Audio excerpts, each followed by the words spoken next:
Oh, and I gave in to temptation and started reading the Dragon Ball Super manga. I don't foresee an anime popping up anytime soon. That's fine. I try not to pay much attention to it, but because I'm subscribed to YouTubers, and YouTube knows that I have an interest. Like, sometimes if I'm playing like a YouTube video and I'm in the shower or something, it starts playing, autoplay brings it to like some Dragon Ball Z thing, or I see stuff in the DBZ news, like, you know, that's just in the thumbnails. Mm-hmm. So many of those things are huge spoilers and shit like that, so I've absorbed a little bit of information. Like, I know that one of the next big enemies is Morrow. I think Vegeta... Well, Moro's already down. Yeah, Vegeta either learned the Hakai or Ultra Instinct or something, or another. He has some sort of new technique or evolution that was like a really big deal. I don't know. I try not to pay attention very much. I think Broly is in the main storyline right now or something too. No, they bring him up, but that's all. He doesn't make an appearance, No, okay. which is funny, but they do bring him up. Yeah. But you can see I'm deliberately trying to not remember when I see it. You know what I mean? Like, I'm deliberately avoiding it. But I don't foresee there being an anime. I really don't. I mean, I know you believe they're gonna come back, but they ended right after the Tournament of Power, and they've been deliberately doing nothing but making movies. Yeah, I just don't know. I don't know if it's COVID or something, you know? Other anime are doing just fine during this pandemic. I mean, MyHero came back just fine. We're kind of like Demon Slayer season 2's coming. I mean, if they're making anime, I don't foresee it coming maybe in 10 years, because it took them forever to get to make Super. And that was just Toriyama saying, I want to continue the well, not Toriyama, but somebody who worked under Toriyama wanted to continue the story. Oh my god, Dragon Prince is not. Well, I think that was like they had finished. I mean, not finished, but they had like their last season way before COVID. Well, yeah, but they had to delay it due to COVID. I know that. They've got like 4 more seasons planned, which is only like 1 season's worth of episodes, but still. I just don't foresee another anime for Dragon Ball coming up. Like, I'm pessimistically saying that I don't think there's going to be any more. Mainly because of the fan outcry of how bad the animations were. I feel like when they made Super, the anime, they were kind of rushed to doing some of the stuff that they did anyway. The animation was fantastic towards the end. It was just the beginning. Yeah, but fans were complaining about small little scenes that they weren't supposed to see because they were in like a part of a motion.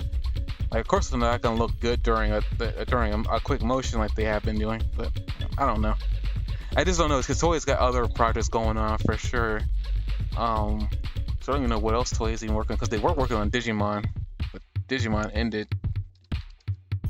Hold on, let me look up Toei Animation. What else they got going on?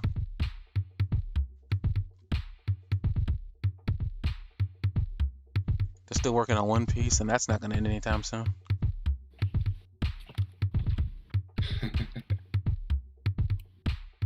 Well, it's going to end, but it's too. Like, I know the creator says that he's rearing up on that end. Oh yeah. Dragon Quest, that anime is still going on. Not sure how long that's going to go. They're working on Sailor Moon. They do have Dragon Ball Super listed on here, but nothing of substance. Like they saw an animation for the movie Super. I don't see anything for the superhero movie, which is odd considering that that's their next big project. You think they want to hype that up?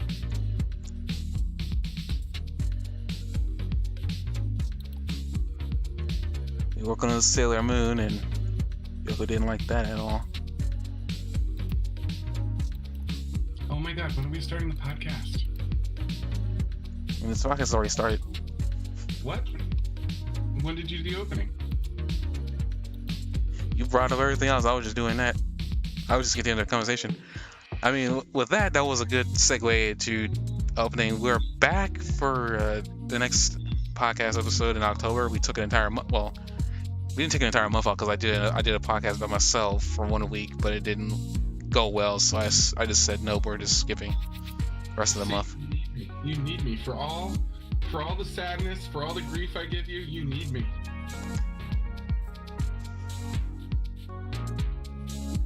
I'm not gonna live this down, am I? I'm the only one who walked across the fire for you. You know what I'm gonna do real quick? And okay, I'm done.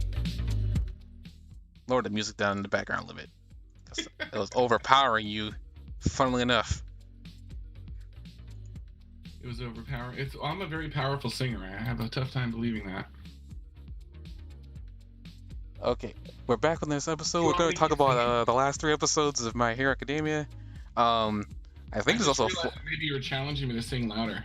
No, I was not challenging you to sing louder. No. Are you sure? I'm positive. I can try. I am 100% positive. I don't need you singing any louder. You were just going on about how I wasn't singing strong enough. You're like, oh yeah, my thing overpowered you. If you want me to try harder, I can try. No.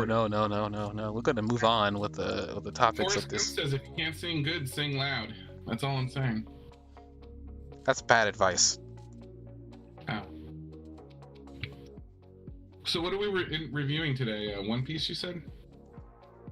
Oh, My Hero Academia's episodes. Well, we have on here 101, 112, and 113. I thought you didn't review 110 with me, but maybe you did. I don't remember. I don't know. I might not have. I might have given you. I mean, I have my Sad notes Man's for it. Parade. Actually, you know what it is? I used your notes last time. That's what it was. You were there in spirit. If you used my notes and I haven't watched the episode in a month, I think we can probably let that one slide. I mean, you were there in spirit. I remember that. So I guess we'll skip our Sad Man's Parade. Did you hang up on yourself? Is that what you mean? Jesus.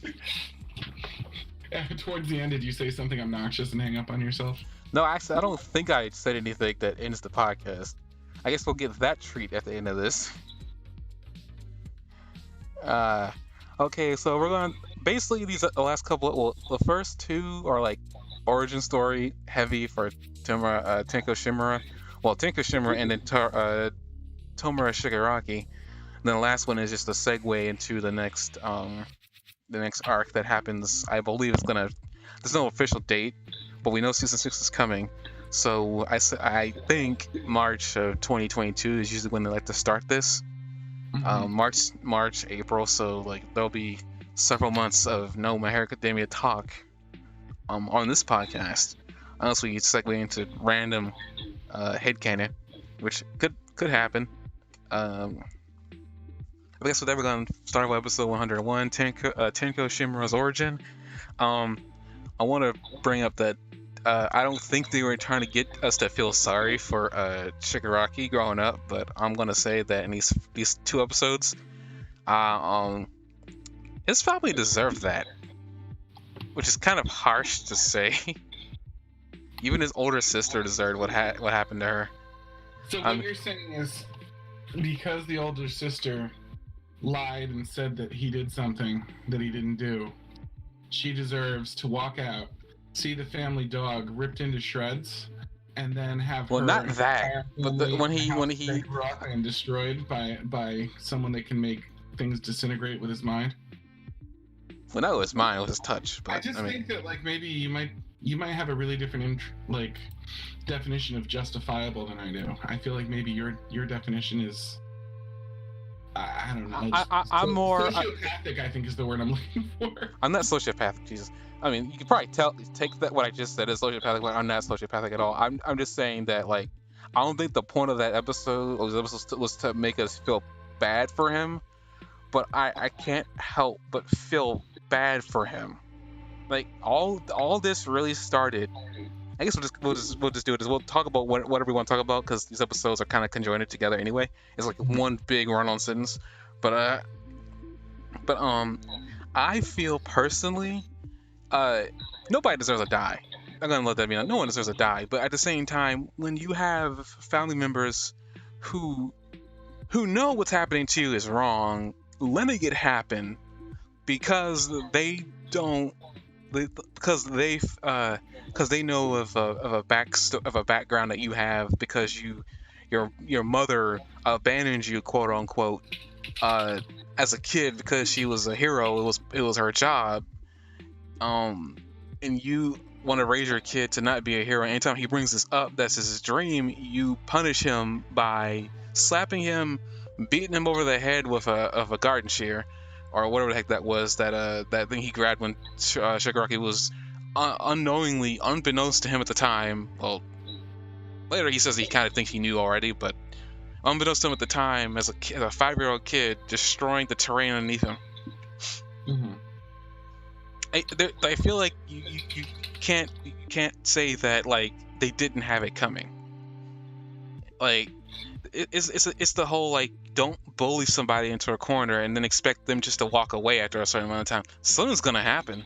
You don't know what's gonna happen, but something's gonna happen. And I feel like in a situation like this, I feel like he was being bullied by the people that should have been protecting him. Yeah, I get that his father has baggage, but he shouldn't have been putting that baggage on his son. Right. Like that I like honestly like his father, his mother and his sister and everything, like like I feel kind of bad for them because like they kind of just got destroyed without him even knowing what was happening. Shoot, but his father on the other hand saw what was happening and instead of trying to figure out what's going on, grabbed a garden item and then whacked him over the head with it, and then was shocked that his son jumped him. Like, I'm sorry, but like I may be in the wrong here, but like I feel like that was coming. Like you don't bully somebody or beat them over, or subjugate them so many times and expect that just to pass over. Something's gonna happen, a psychotic break or whatever. Hypothetically, it would have been okay to do that to Endeavor.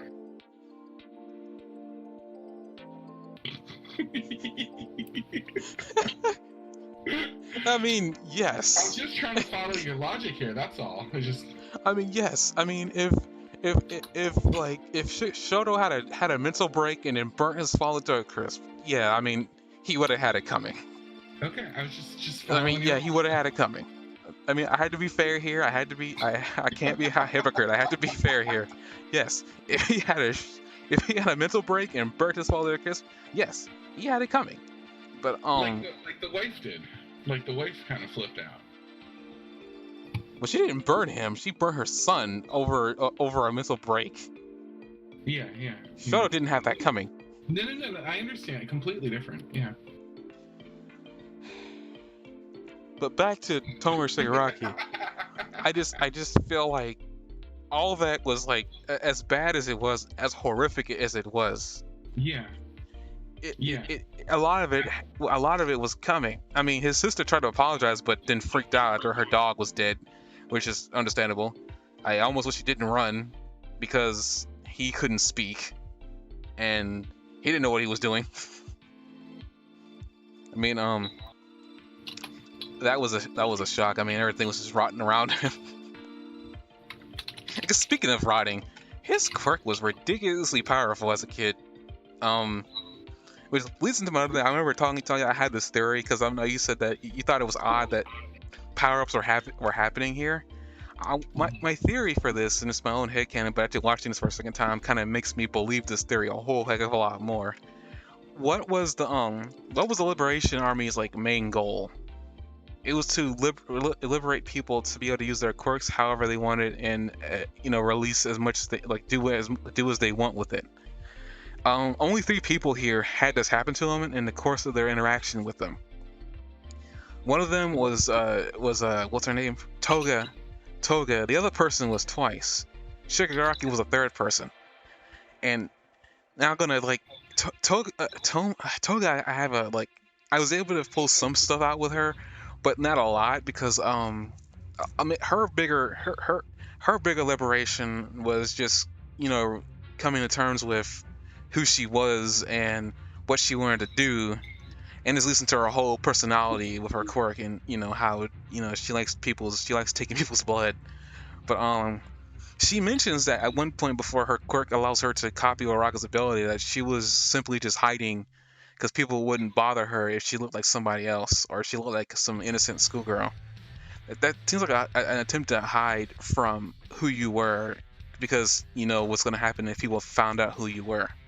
I also like, I don't think Toga really is a high school girl or whatever. I don't know. They made it really seem like she wasn't, you know, in school. Granted, I mean she wasn't in school, but I don't know. They made it seem like she wasn't like truly a middle school girl or whatever. Like maybe something else happened to her in her past. I have no idea. But Twice, on the other hand, I feel like this is a good example of being liberated.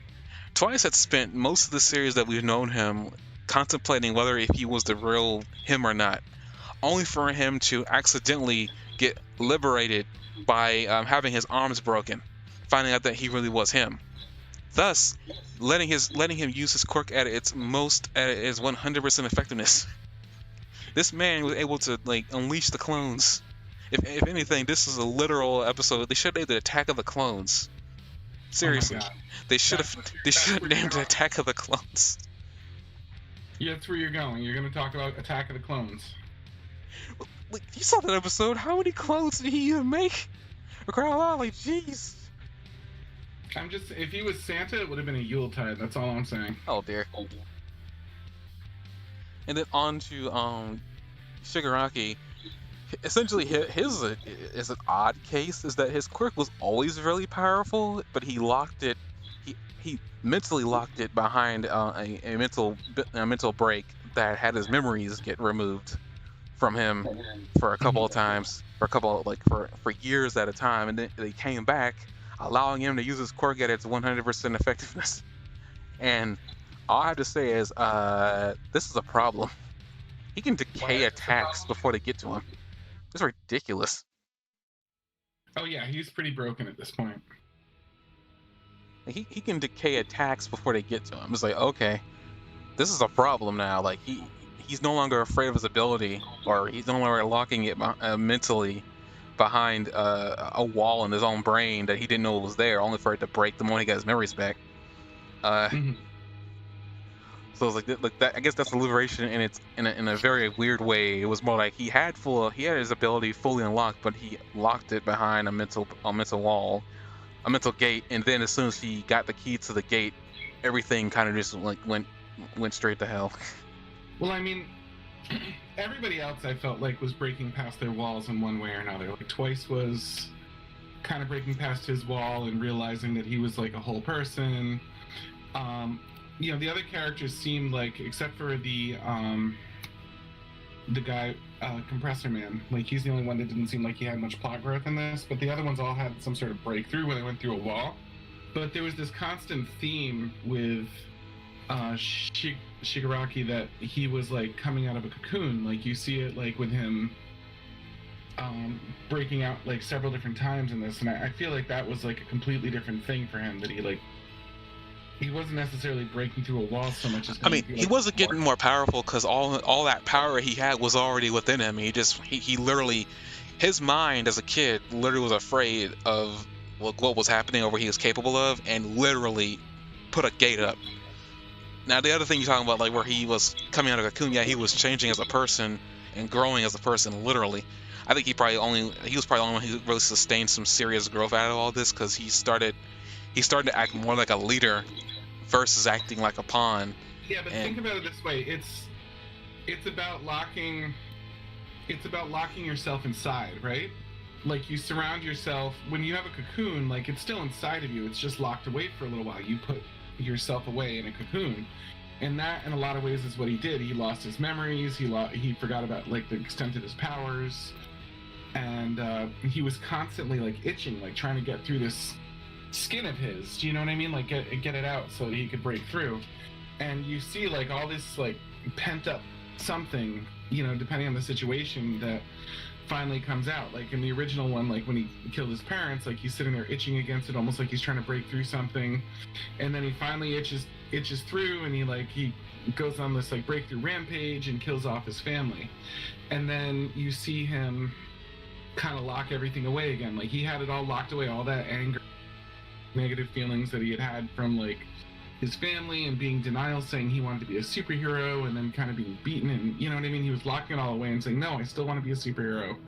And then finally that broke, and the cocoon broke, and like all this itching stopped because he wasn't trying to get out of it anymore. But then after the breakthrough, he locked himself away again, and he was locked away for a long time. And then something needed to kind of whittle him away. So that doctor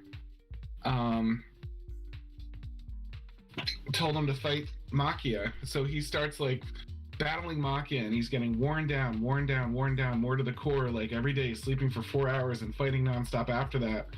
And that's basically like a kind of a stage of All for One conditioning him, because then when Yotsubatsu like sees him, and he like sees him running around and his movements and stuff like that, despite being exhausted, like his powers are just exploding already. Like he's being able to like wipe people out in mass already, like without even fully understanding what he's doing.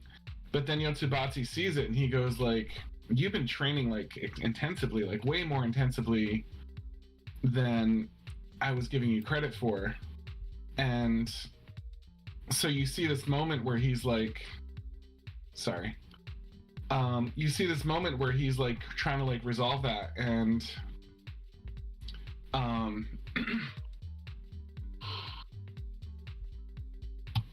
hang on a second. So you see this moment where he's like kind of like trying to like come to terms with that. He's like, why is this guy so good right now? He's got movements like a cat, like he's flying around, like this is only something that happens if you've been like through brutal, incredible training. But that's exactly what he's been doing, like nonstop with Makia. Like just, he was getting himself worn out, but he was also, you know, down to the core, but he was also getting more powerful. So suddenly when he does finally break out of this, you have that cocoon imagery of all those hands covering his body, like covering his face, covering his body. And then he rips them off, and it's another cocoon. Like instead of like scratching them off like with his hands, like now he's literally ripping things off of his body.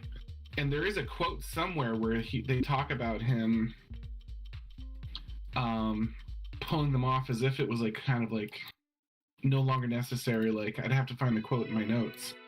But you see this moment where he's like kind of pulling him off as if it was kind of a cocoon, like that he's pulling off of his body. And then he doesn't need those anymore. And then, you know, but, you know, in the time, like when he, like if you want to add on to the cocoon thing, like that he took on a new name, and he covered himself in those things before he like became like the new Redestro. Then he breaks out of that and he becomes the new Redestro.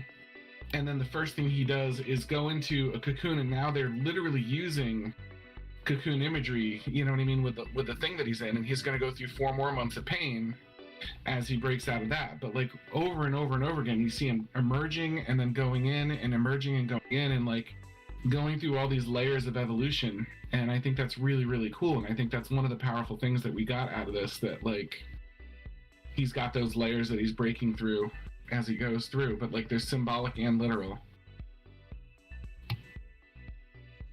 No, I agree. I just think this is just dangerous because Shigaraki was not this complicated when he first got introduced.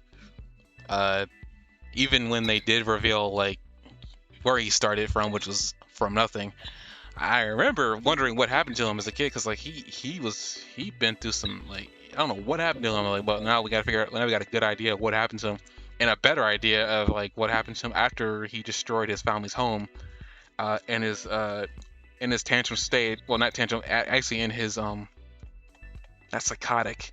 He looked like he was having not many heart attacks, but it was like he couldn't speak. I don't know the word for this, but he couldn't breathe. He was literally destroying things before his very eyes, not knowing what was happening.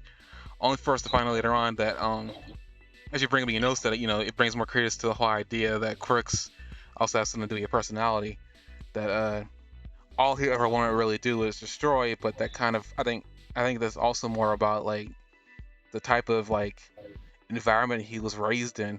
Because another thing too is like Shigaraki, with the whole cocoon thing and him changing and breaking through things. I think his entire, at least couple of, I think his hair was getting whiter, because by the end of all this, his hair is a pure white. Mm-hmm. He's like in his purest state right now. Nothing but pure destruction. And I remember noticing that most clearly in episode 112, around 1608, that he was standing there with the shadows over his eyes and his hair was white, And I remember a very similar scene with Deku, because the bruises on him are like really similar to how Deku gets beat up at the end of a lot of his fights. And the bruises that were covering him on his leg, I mean, maybe not his foot so much, but with Deku they were on his hands usually. But the bruises covering his body and all the damage he'd taken, plus his white hair was like, and the shadows of his eyes over his eyes reminded me of Deku. There's a scene like that where Deku stands there with a shadow over his eyes, and when then they did this kind of transpose where you see All For One standing there too with shadows over his eyes as he reaches out to him. And that made me think of what we've talked about many times about how I get really stuck on the fact that All Might, his eyes basically disappear sometimes because they get covered in a shadow like that too. So it was just interesting because I think those are the only 4 characters that really have shadows cover over their eyes, and they're the 4 heads in that sense. And I think the way his hair is blowing in the wind is even similar to how Deku's was blowing in the wind in that scene, that like it was just kind of like whispering back and forth. So I was excited by that imagery. I just thought it was another example of how this is a really high quality anime. I guess before we move on, I want to also bring it. You thought Deku and Shigaraki comparisons. Before Shigaraki was villainized, him as a little kid, like, at the purest point of his like life of happiness, a lot of that reminded me of Deku. Specifically, like if Deku had been raised in that environment, this is probably what he would have turned into, because like one of the few things that Shigaraki brings up that I remember actually Deku bringing up a lot was the fact that he wished his mother would have said something specific to him, and it involved actually being about being a hero. Both of them really wanted their parents to say one thing to them that would make them happy, which is to be a hero. But unfortunately, none of them did. None of the adults in their lives did. I think even Deku says their parents are words are absolute. I think he says something like that, to that effect, very early on before Deku gets a quirk. But it's like it's in this situation, like what happened to him is a lot different than what happened to Deku. Deku's mother just consoled him and cried a lot, but while being sorry. But in Shigaraki's case, his mother did the best she could while also not trying to step on the toes of her husband, who she was trying to not respect, but like at least keep him happy too. But in this situation, it just things kind of went downhill much faster because Shigaraki had been treated much differently. In Shigaraki's case, it's different than Deku's as well, as that he also had a father in his life. As far as we know, Deku's father had been absent. I also found something interesting too. There's actually some words from the creator saying that Deku's father will actually indeed make an appearance in the show, in this stuff. I don't know when or where, but he's supposed to actually show up. So we'll I have sort of a weird feeling that it might be All Might. It's not him, because like All Might never, as far as I know, like All Might, he never had time for relationships. Well, that means even being in bed with a woman. whoever Deku's father was didn't have time for a relationship either. But yeah, but I thought about that. One of my notes was on episode 111 at 11:11 or so. Shigaraki's grandmother kind of looks like Deku's mother, and we have that family ties thing with the previous All Might and everything else. It just struck me as like, I don't know. I agree that it's unlikely, but it just struck me as a little too fitting with the storyline to completely disregard the possibility that All Might was, with the paternal attitude that he takes towards him and how he's completely under his wing and everything else, and the fact that neither of them have a quirk, and that quirks kind of like follow suit from down the line. So as far as I can tell, the mother doesn't have a quirk. Like, we've never heard of the mother having any quirk that either. So whose mother? Deku's mother. What's her quirk? She can make things float a little bit. Oh, well, anyway then, but like the Deku doesn't have a quirk, and that's quirk or possibly lack thereof is passed down genetically, and quirks are similar to the next person if they do get passed along. So Deku got his trait from the father. All Might doesn't have a quirk, supposedly. Deku doesn't seem to have a quirk of his own. He has 9 others now, but whatever. Why are you so stuck on the fact that All Might has a quirk? All Might, well, for the sake of this conversation, let's say he doesn't. But the idea that, like, All Might is the only other character we know of that doesn't have a quirk, supposedly, and I want to point out that there's no way All Might could be his father because they don't look alike. There's nothing. They don't have a physical similarity at all. Like they really don't. Like he's blonde. Deku's got like blackish green hair. okay, but like, what does Shigariki look? Who does Shigariki look like? None of his family. He looks like his father to an extent, even in like a mix of his grandmother. That's a reach, dude. No, I can see that. That's not a reach for me. I can actually see that. It's not even me trying to be funny. I can really see the similarities between those two. Are you being like racist? Is that what you're doing? You're saying they all look the same? Is that what you're trying to say? No. Why you take? Race? No. Anyway, it's just that All Might has a very fatherly feeling towards Deku. He's the only other character in the series that doesn't have a quirk, as far as we know, and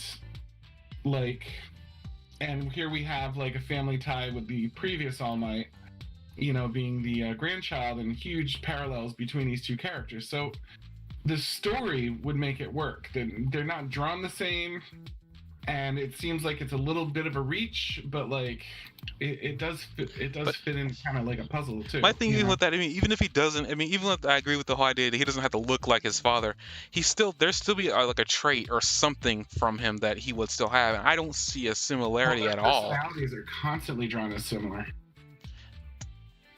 So other characters have the same personality like him, like they want to be a hero, they want to uphold the peace. Screw Bakugo because like Bakugo's got a problem all in his own, but like Shoto's kind of got that in him as well.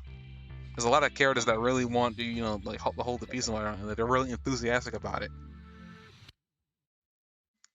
Yeah, I just mean it just seems like an interesting fit. That's all. I agree with you that it's probably not the case, but it's such an interesting fit. I thought about that a long time ago, but I could never make it work because it doesn't make any dang sense. Because like it wouldn't make any sense like in the terms of like, granted there is a huge chunk of All Might's like movement that we don't know of, and that also includes One for All, but All for One, but that still doesn't make any sense because there's no way he could have done something with Deku's mother and she would have gotten the chances of pregnancy are always like 50-50 regardless of whoever you're with, but at the same time it just seems kind of weird because that also means that this would have happened like 15 or 16 years ago. I don't think that fits the time when All Might was battling All for One. I could be wrong about that too because we don't know exactly when all this happened that's missing in his movement. I considered it, but at the same time I could never make it make sense because none of it did.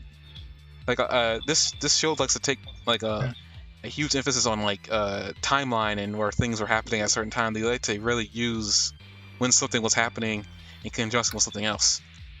Yeah, it's just that there's such a correlation between everything. The symbol of fear that craves destruction is what they're calling him, and we have the symbol of peace on the other side with Deku, and someone that constantly inspires hope and the good in people and brings out the best in people versus someone that's constantly inspiring the worst in people and inspiring hope in those people. We have like them being like the leader of the group, they become more powerful whenever they're pushed to the limit.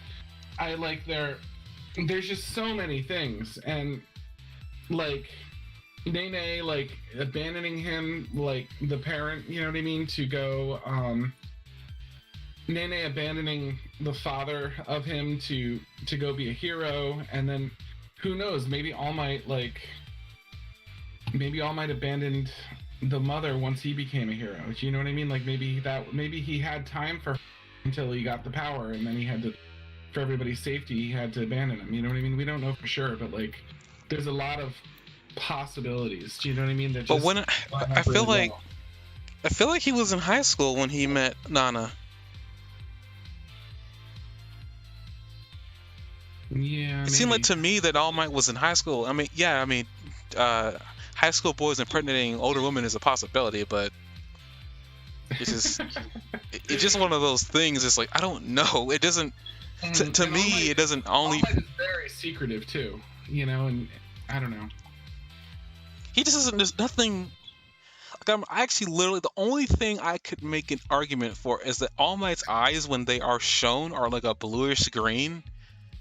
So in the oddest way to make that work, and it's a huge stretch. Like I mean, like California to like Florida stretch.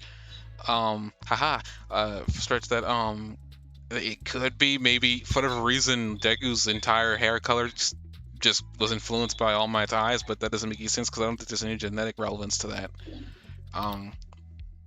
To eye color and hair color. I could be wrong about that too, but I mean I just All Might's just is just a typical like blue hair, blue eyed and yellow haired guy. Like it just I don't know. And also All Might doesn't seem to have that much luck with the ladies. And you think that like if that was the case, that he definitely had met her a long time ago. You think that Deku's mother would have brought that up. I mean, even just passing. Oh yeah, that's right. I used to date your teacher. Like what? Like even like that would have come up in a conversation at some point. Yeah. Like there's a lot of things missing in there. It's like you think that would have come up in a conversation. Yeah, I mean it could. It's too cool and interesting to completely. I mean, I'll let you have that headcanon dream. I still don't. I've kind of given up on it because it makes my head hurt. I've actually legitimately tried to, in my own brain, try to make that work. But as soon as I tried, my brain quit. It literally said, no, there's too many logistics missing there that don't make any dang sense. Like, there is in fact a huge chunk of All Might's movement that we don't know about, but unless we know from what time to time it's missing, from we don't know what he's been doing, like figuring out like Deku's age is like 15 or 16 by this point in the series. There's still a lot going on. Like the math is not working, at least for me in my head. So like, it doesn't work. So it's not worth trying to push that theory. And you're not the only one who's thought that theory. If you look online, people say, "Is All Might Deku's father?" Like there's like a lot of it doesn't make any sense. It's just like, there's too much going on there. I mean, they could do a Back to the Future thing, but I think that even hurt. That would even hurt the series. Yeah. It's moving on from that. I guess we can talk about the new group, the Paranormal Liberation front. Shigaraki drops his name in front of all of Redestro's followers, and causes pretty much a new restoration in what they want to do. As far as we can tell, it seems like Shigaraki doesn't care about a future right now. He just wants to destroy. But his friends, they're going to be able to do what they want, which is interesting because that means he's gotten some type of trust with them now, that he truly trusts them and he doesn't care. He's gonna make good on his promises with them, I'm guessing. We also find out that I guess Toga is fine now. I mean, I don't know how much time elapsed between that fight and where they were then, but it's kind of cool. Also, we also get a good look at why Redestro is in the the fight and when he goes up to talk to everybody. Yeah, or is there an actual time card that says how much time passed? No, but it can't be that much time because he can barely walk after that. That's true, but like Toga is like seems to be just fine. She's just as chipper as she was before the fight. Yeah, Toga was also cloned though. I don't think that's a clone though. They would have brought that up. I think that was a clone. But he can only make direct copies of a person in the initial state. There's no way that's a clone because he her and did some sort of blood transfusion, and that might have been and he definitely did it because he was apologizing to her, and she's like, "Don't worry about it, I feel fine now." So maybe with the blood transfusion, it's some sort of like super one, and that would help us understand a little bit more why he was so important to that guy's immortality. I think there's still something we don't know there that they're sort of bringing up still, but like I'm 99.9% sure that she's a clone, because why would they even show that if she wasn't? But if she's a clone, why not show the real body? Oh, that was a real body to me. Sorry. I don't know. It looked like he cloned her and then did something with. The only thing I think is that maybe he cloned her and then transfused the clone blood into her, and that's what healed her. Because I like don't know. that doesn't make any sense that that's a clone. Because like there's several things that I want answered. Is like where is he keeping the real Toga then? Yeah. I guess I don't want to know that because he's really creepy. But I mean, we don't know where her real body is if that is a clone. But I'm more heavily on leaning the fact that's not a clone. Because if that's a clone, we'll definitely know for sure. Like she can't go into fighting whatever because she cannot take damage. Because if she does take damage, she's gonna just turn to goop. He would be more protective. He'd be more protective of her than normal, Yeah. which is still creepy. But I mean, He must be great for threesomes. You could just make like few copies of his like girlfriend. great. Now we're on to the sexual applications of quirks now. I was just thinking of the next line after making a copy of your girlfriend.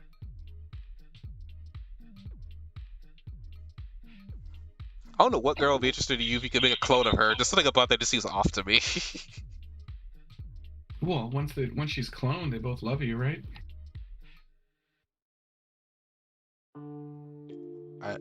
I don't know. I think we're crossing a border that I don't want to really cross over. You're already over there. You're trying to get me to cross the border. I was like, I don't know if I don't want to like walk that line. It's not cheating if it's still her, right? Oh dear. Well, anyway, so what were you getting at before I sidetracked you with whether or not she was a clone? I guess I was talking about the Paranormal Liberation Front. You know, as you brought up, the evolution of Shigaraki is continuing here. So far, we only see him with one hand, and they say that one survived the skirmish somehow. So it looks like it's also the hand is always on his face. I mean, there's no confirmation of that because it's on his face. But it's interesting too because in the last time, like when he got in a fight, remember they brought him 5 hands and he's like, "What's the 5th one for?" And they said, "Well, because you broke one." And he had that extra hand then, and now he has the extra hand, but it's the only one. But I just thought that was an interesting parallel. There were so many parallels in this that, like, in so many like cycle follows. Like one of the ones I mentioned in my notes was that when he was like about to emerge, he started talking about like everything like it was a video game. He's like Makia, when they were like, "You have to go fight Makia," and he's like, "Oh, well, this guy's beatable. He's just got a lot of hit points." And then when he went to the city, Yoshibashi was the boss. Like he kept saying, "Oh, so you're the boss, huh?" You know, like this whole thing was a giant video game. And I thought that was super interesting. Like, I mean, he's always talked about things in terms of video games. Like, I mean, in his first appearance in season 1, he had his emerging. Like when he emerged, he stopped. Everything got really serious, and he was still talking and doing his banter, but he dropped all the video game stuff like entirely at that point. But then in episode 113, they start going back to like kid comparisons and things like that. He's a kid on Christmas, the scientist tells him, and he's full of dreams and hope. And you know what I mean? He starts going back to all that like kind of like childish comparison stuff. And I thought that was so interesting that they do that, and at the same time they're going back to the cocoon imagery as well. I don't know. I just thought that was super interesting that like they have this childish, playful like language, and then like he breaks out, and then they drop it all. Everything's much more serious, and then all of a sudden like he's going back into cocoon mode, and they just kind of lapse right back into it. Like he doesn't do any of that language when he's addressed. He doesn't do that until he realizes a new cocoon is coming back up, and then they start going back to that motif again. I understand. Also, I know you know to say why and how was insight negated. When he used insight to get those people to move, the moment that Shigaraki looked back at him is like when I guess maybe fear can work in the same way if they were afraid of Shigaraki, because I mean Shigaraki was already at that point had already destroyed everything, taken down their leader. I'm pretty sure they weren't like willing to go down there and die. Even though for the feeling that Shigaraki did it, but I was like, he doesn't have a power to do something like that. Although I don't think it was a power. I just think he was just looking at him with malice. Because I mean, at that point, he was willing and able to kill anybody that came in his path. Yeah. So like, I mean, at that point, I mean, yeah, I know it's a stretch, but it's one of those things where in anime they typically do that, where if a character looks at another character, typically they can feel each other out with their eyes in terms of their power level, whatever. I think that was one of the situations where Shigaraki was just able to throw out his murderous intent to them, and is like, okay, we're not getting close to that. That is Yeah. a wild animal waiting to pounce, and I do want to kind of make a mental note of that though, and see if anything comes out of that, because it was very interesting to me. I mean, if he starts decaying things of his mind, I'm gonna be done with the series. I what? If he starts decaying things of his mind, I'm gonna be done with the series. Yeah, it's gonna be a little rough, but I don't know. It was just very interesting. I was wondering because he was sort of almost using his decay ability on the other guy's like black energy ball, and that made me wonder if like they were somehow hinting that maybe his next evolution he might be able to like decay energy attacks as well as. No, he was. I mean, he literally decayed it. I mean, he didn't. I thought he was decaying the guy's hand. Yeah, he did. He was doing multiple. He was doing multiple things in his confrontations with that man. When Shigaraki does come out of the final flashback, Destro brings out like Burton 100%, and he swings it at Shigaraki, but Shigaraki just takes the hand and he just like palms it.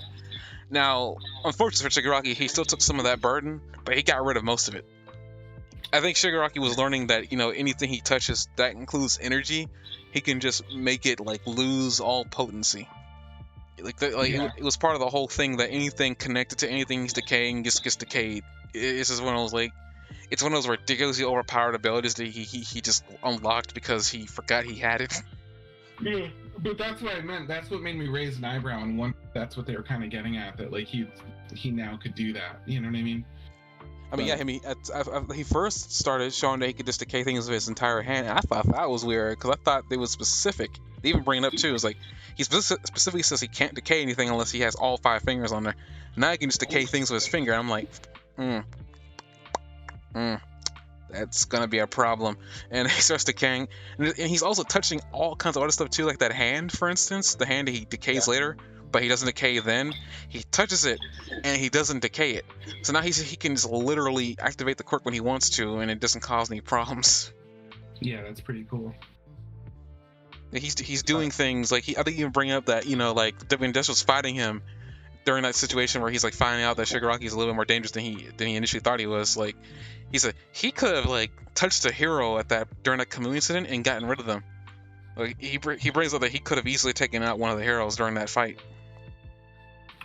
Shigaraki was like so an upgrade over him, wasn't he? Was just completely an upgrade. Like when they were fighting, he was being pushed to the limit, and Shigaraki was doing just fine. Like, well, I mean, Destro's ability depended on him being stressed. Shigaraki doesn't depend on that. He looks at him and he's like, "Why am I not stressed?" Like he goes, "Why am I losing stress about this fight?" And he has to use that armor that like puts him in pain to be able to get out of that and like restore his stress. He has to put his body in physical danger. But like he's happy despite himself because he's watching this guy and he knows that he can't lose. He's like, if I lose this fight, we're gonna have then it's just proven that we're gonna have a better leader. You know what I mean? Like he's happy that he might lose to somebody that's going to be a better leader of this army than he is. I guess speaking of better leader, he can't worry. He can only worry so much because he can't really lose.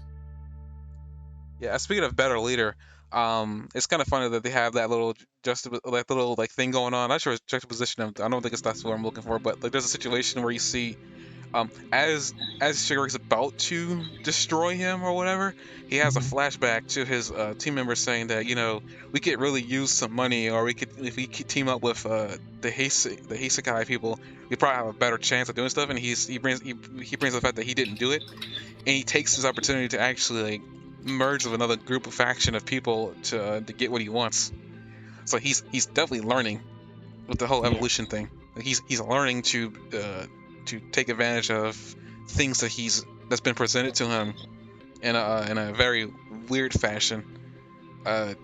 It shows that he's definitely growing, and it just makes me more afraid of the confrontation that happens when we do have him fight Deku, if it happens. Yeah, absolutely. Because like when you get into episode 113, Like, I know it's in one way you're thinking, oh, they're just like they're cooling everything down now, going to slice of life kind of stuff and things like that. But and doing some explication about what's been going on with the heroes. But at the same time, I'm like watching that, and I'm like, holy shit, like this guy's like taking him to the next level and becoming like a completely new evolution of his character. And meanwhile, Deku's fighting the same robots they fought in episode 1. With his teammates, and they're showing off their abilities, and the robots are going here, and stuff like that. But like, it made them seem like very much lightweights compared to what was going on in the villain world. So I was like, these guys are kind of screwed unless they like kick. I mean, that's why I'm saying I don't think. I mean, you brought this up before that ever coming close to an end. I know for a fact when that coming close to an end because the manga hasn't ended. I will let you know when that happens because I will definitely hear about that finale at some point over the internet. But But like, and the other thing about this is that like you see like with I keep screwing up his name, but Yotsubashi. Like with Yotsubashi, in the first episode we see him against someone that's really not quite as equal. Like in the first arc where he takes over a gang, and he completely takes over that gang. And the guy even has like an ability that's kind of similar to his, that he can destroy and reconstruct things. You know what I mean? Whereas like Shigaraki can only destroy things, you know what I mean? But the other guy could basically do that and then rebuild them again if he wanted to. But you see Shigaraki like meeting this group, that's a little bigger than his, with a guy that's got a better power than his, and he still completely destroys them in the end of it. Like he's the winner of that arc. Like yes, the heroes won too, but he definitely won too as an anti-hero. And in this one, you see another thing where you see him up against somebody that I wouldn't necessarily has a better power than him, but has him way outnumbered. He has a whole town against his like 5 guys, and they're both leaders of their group. You know what I mean? They're both more powerful as push the limit, just like Deku and Shigaraki, and they're both just like Deku, like carrying the legacy of their former mentor. You know what I mean? Or their former deal. And he really, like, given how far behind he was, really like wiped the floor of it. You know what I mean? Like really kicked the shit out of what was going on there. And during the fight, you see some parallels that reminded me of the hero arc as well. Like when did you note that part that I put in my notes about when I'm gonna have to look up his name again. I'm so glad I had this written. Yotsubashi is holding on to that piece of robot armor. Did you pick up the significance of that I picked up? Who the heck is Yotsubashi? Is that the name of Redestro? Yeah. Okay, I kept referring to you. I never learned his name. I kept referring to him as Redestro because it was easier for me. But okay, I'm caught up now. Sorry. It's okay. So Yotsubashi is fighting against him, and he's got that armor on his body, and the armor gets ripped apart. And you see one scene there where he uses like a stray piece of armor as like his last line of defense, and it reminded me of the scene where Deku, when they were doing that race or whatever, when they were all running, Deku like rips a piece. He couldn't really use his quirk, and he was trying to get through without a quirk at all, basically. And he rips that piece of armor off, and he uses it like multiple times throughout the fight. I felt like I was watching that again because the guy was down there in the mud, like holding that piece of armor, and like the last time I saw that was Deku. And it made me think of Deku when I saw him holding it, and I don't take that for granted because this anime is so good that maybe they were trying to draw like a little parallel there like that. You know what I mean? Because this is like another scenario where there's a big mob of people all trying to do the same thing. And incidentally, the people in that city don't seem like especially bad people. Like when they focus on them, like sometimes they look kind of aggressive, but like when they're speaking and stuff like that, like they are around 1432 of episode 112, like they sound like good, normal, caring people. Like nothing that sounded villainous to me. But anyway, so Shigaraki is like sort of fighting in sort of a way like the good guys. Do you know what I mean? Like it's the bad guy version of a good guy, basically. And he trounces them, destroys them. And the whole time there's that constant like feeling that this is practice for Deku. And he's going through a lot of the same things, and his rival has gone some of the same things that Deku's gone through, and you have that parallel. Is it the exact parallel from the other one? No, it's not. It's not a gang leader with similar goals and similar like scenarios, but it is a parallel. Like it's the symbol of peace versus the symbol of evil. and they're going to be up against each other, and he's definitely not. He's even going to have the one for all ability soon, and Deku is only going to, his edge is only going to be the extra free quirks that like that guy won't have because he didn't carry it down through all that lineage. You know what I mean? Deku's only advantage is that it's a stockpiling quirk, and maybe he'll have the advantage of it being stockpiled, whereas the other guy had it not stockpiled because he's the first one with that version of the quirk. But he's definitely going to have his work cut out for him when that guy comes out in 4 months. That was a lot of talking, sorry. No, it's no problem. I don't. The thing is about Shigaraki, I don't know if Shigaraki's gonna be like the main threat. It just seems like to me that, and I take this as the fact that he's sitting in a chair, and typically in fighting anime, if there's a guy sitting in a chair, he's usually the last person they're gonna fight, but he ain't gonna fight. He ain't gonna come out till like very very late in the arc. But unfortunately, Shigaraki has this whole thing where, you know, a lot of people are saying he's gonna probably be the final fight that Deku has. If that's the case, then he's not gonna fight here. If anything, I mean, Shigaraki, you brought it up. He's not gonna take the heroes for granted. He's gonna stockpile as much power as he can get, so that way he can take them down. Because that's his goal, is to demolish them all. Which again is really scary, considering how much decaying he can do from a quarter mile away, and how fast it accumulates too. It's ridiculous. It's not even a slow accumulation of decay anymore. It's like an immediate. The moment he touches the ground and wants to decay, it starts spreading like real quickly. Mm-hmm. I almost want to say you can't even call that quirk decaying anymore. I think it has to be called something else. Yeah.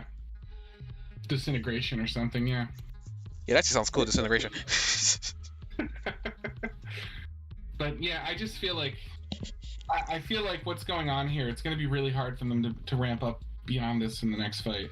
I can't think of what they would do. Like, in the way this fight is being built up, and they can either let you down by not having it not be as big as they're building it up to be, or it's going to be a fight where all the main heroes fight for survival, and they're in so much trouble that they have to count on the class A and B characters to provide support as like their cavalry, because they have nothing else that's going to work well enough, and that they're going to have a huge battle with who's been set up as the main villain of the entire series 100%, and they're going to be in the Deku's going to be having huge amounts of power-ups by then, and Shigaraki's going to be having huge amounts of power-up, and they've been training with the number one hero.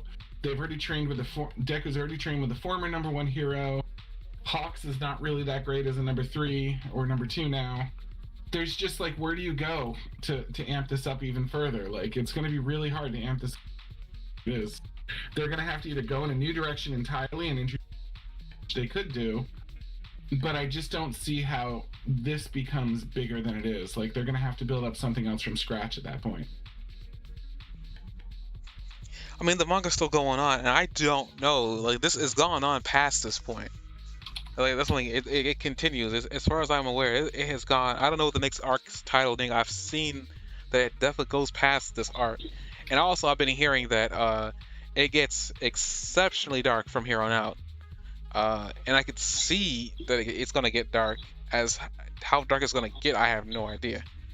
Yeah. Considering they renamed the arc My Villain Academia, so I was like, okay, things are gonna start going downhill for the heroes at this point.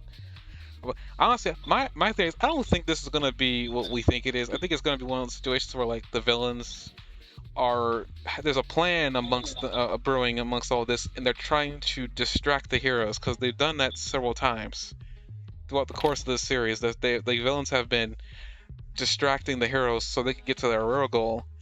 What would the real goal be at this point? If he can get All for One, it's not take Deku's quirk.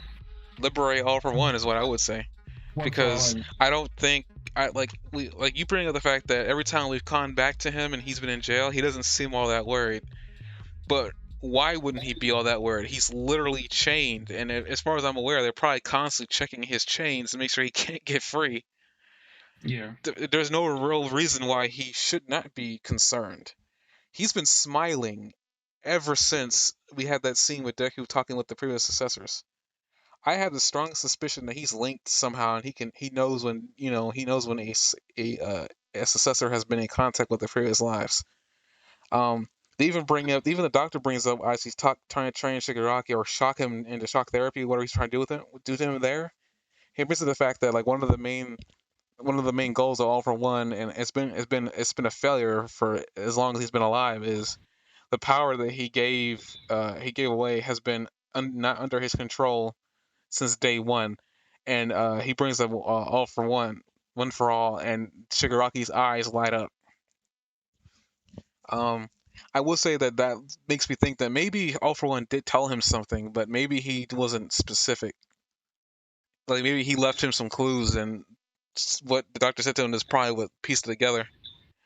Um, if one of the goals is for All for One to reclaim All for One for All, um, telling Shigaraki that his main goal is to give him that quirk is probably what's going to set a lot of the future stuff in the future. Yeah. Uh, I don't see this being like. I feel like what's going to happen is this is probably because it seems like things are going too well, even for Hawks for that matter. Not just saying Hawks isn't all that good, but things are going way too well. He thinks he's full Dobby. Uh, Also, did you happen to see that in that flashback with Hawks? He has a duffel bag, and we found out that the duffel bag is Best Genus. Do you think that's a fake? Is it just a brand? Is it just like swag? I didn't see that, but I would imagine it would be like swag. No, just like I mean, it's like when Hawks is talking to Dobby, and they have a little bit of flashback because he's like Fox saying that he's got to hurry up. He can't be too slow, or things are gonna look bad really quickly. And we see that there's a point where he has a duffel bag on him, and he opens it up. When you happen, if you look hard enough at it, you can see Best Genus in there, and it doesn't look like clothes. It just looks like him. You see his blonde hair. You see his trademark jean clothing. It seems so odd to me. And we saw that Best Genus was fine earlier on, That's but then again, weird. I do remember seeing that in that scene where we see the Best Genus is fine. Hawks is Mhm. got a giant feather on him, and I never understood why he brought that out. I don't know. This was a really good catch on your part because I completely missed all of that. The only thing I noticed from that interchange was that Dobby says that he's number two, and the ice guy from the previous episode had identified Dobby as the most dangerous after Shigaraki. So I was thinking that like the number two villain was kind of giving a nod to the number two hero there. But that was the only anything I got out of that moment. So that was a really good catch on your part. I don't know what's happening there, and I hope we get confirmation about that. 'Cause I thought he was fine. We also got that Mhm. whole like little story with Bakugo saying that he's going to tell him what his hero name is. So we got to get some. We got to get some. We got to get like a resolution to that. Mm-hmm. I like to know what hero name he's chosen. Granted, judging with how anime likes to handle names, I'm not. I'm going to probably be very upset when we do hear it. No, I say this because I have a history of like being very excited about a name that they're hyping up, only to be upset by it by the end. I specifically call out the Yu-Gi-Oh anime. There was a big storyline with Pharaoh, who's the main character, who lost his memories, and one of the bigger plot points was for him to be able to move on with his life because he's already dead. Um, he needs to remember his name so he can move on. And they make such a big deal about this name that I thought it was gonna be the best name in the world. I was gonna be satisfied by the end of the series because I literally spent a good majority of my life following that story to the end. And when I found out his name was, I was very disappointed and very upset that I wasted all my time on that. Mm-hmm. So I'm expecting the same thing here, but so far my Harry name has been very surprisingly good to me. So I mean, 50-50 shot on whatever his name is, because I've been trying to come up with names for him as a hero for years now, and the best thing I come up with was Grenadier because of his giant grenade hands. Other than that, I had not been able to come up with a better name. Well, That's since he's so proud that he can hover, and he was telling Deku how he won because he already learned how to do that. What if we call him Firefly? oh dear. No. No, I'll be really upset. I'll be very upset. No. He could just be like pushing into to Deku that he learned how to fly first, and his name would be Firefly. It'd be so good. Speaking of, I guess, the float quirk that apparently belongs to All Might's successor, I Yeah. see on here you wrote that she had big hands and he thought maybe she had big hand quirk. I had assumed that, but then we come to this scene here confirming that she has a float quirk. But That what must would have been the some hands odd. are too big though? Those must have been like that might have been a misstep drawing.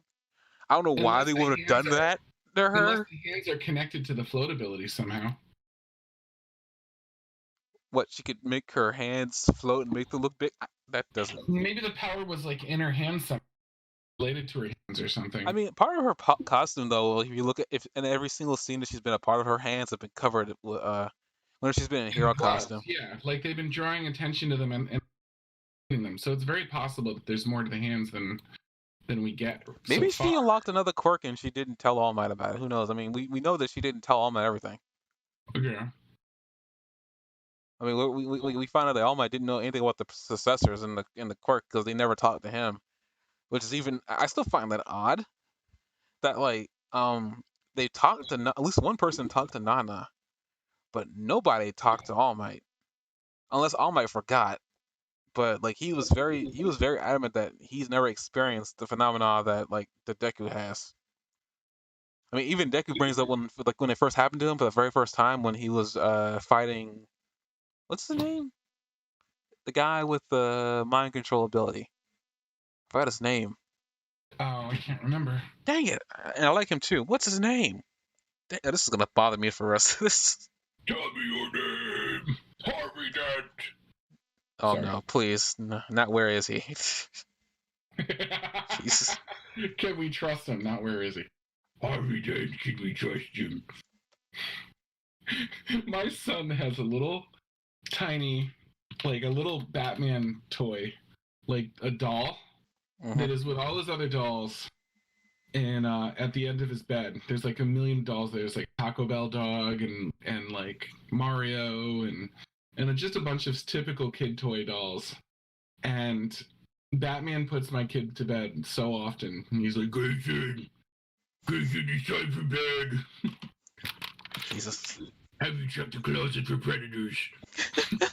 Like, says all these like Batman-y like things. And I use my Harvey Dent "Can we trust him" voice for it. Sorry, sidetrack. No, it's no. I thought that was gonna drive my memory, but it didn't. It just made me laugh because that's apparently the cutest thing I've heard.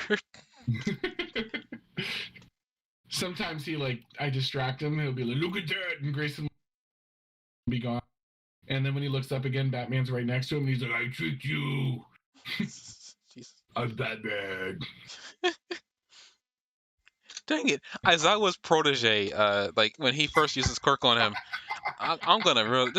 I'm gonna remember. I'm gonna remember this when we're offline. I'm calling it now. I'm gonna remember his name the moment we go offline because I see his face, but I can't put a name to it. Like, but we see him like when he first sees the manifestation of the other users pop up. It's like for the very first time. Like All Might says that I've never seen that. That's never happened to me before.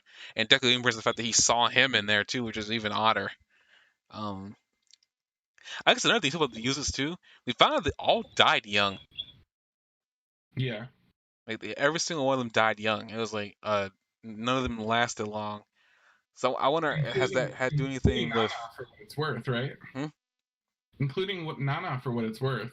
Yeah, I mean, yeah, she didn't last long. When she said I'd come back and to the father to her son, and then disappeared, you can probably assume that she didn't make it through that fight. You know. Yeah, I'm pretty sure she didn't. And I'm pretty sure that fight was like with One for All for certain. Yeah. In episode 111. I mean, All for One. In episode 111, where we see her big hands at 1751, Shigaraki is holding up a sign that says 6. Is that because she was the 6th All Might? I mean, all the 6th one with One for All. I'm pretty sure because I think All Might's supposed to be the 7th. Yeah, I thought so too. It was a weird thing to have. And then he turns it upside down, like towards the end of it with a 9, almost like he's like the anti.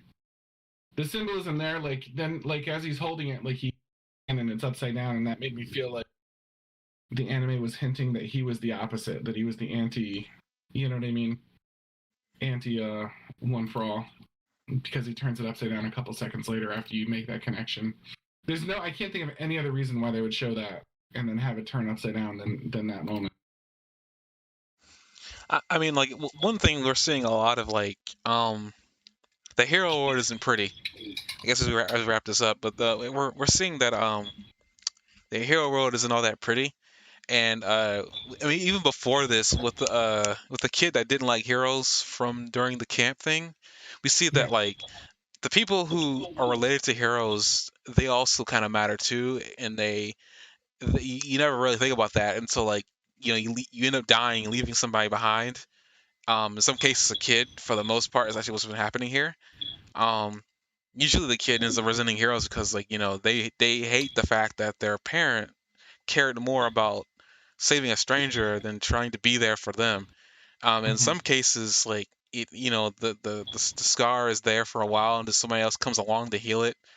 But unfortunately for Shigaraki, his father had a scar on him all the way up to his adulthood that never healed. Um, Actually, funnily enough, it festered so much to the point that he started abusing his kid because his kid wanted to be a hero. And I guess to say abuse is the right word, but it's like he was concerned that, something bad was going to happen to him, and he didn't want his son going through that. Well, unfortunately, for whatever reason, he couldn't come with the words explaining to his son why. Like when his son saw his grandmother, he freaked out and slapped him. Like, it's one of those things, like, kind of makes you wonder if you put Deku in a situation with the exact same thing happen, and I honestly would say, yeah, probably. You know, Deku would just love him, whoever did it to him. The worse you are to Deku, the more loyal he is. where you getting this from? Bakugo.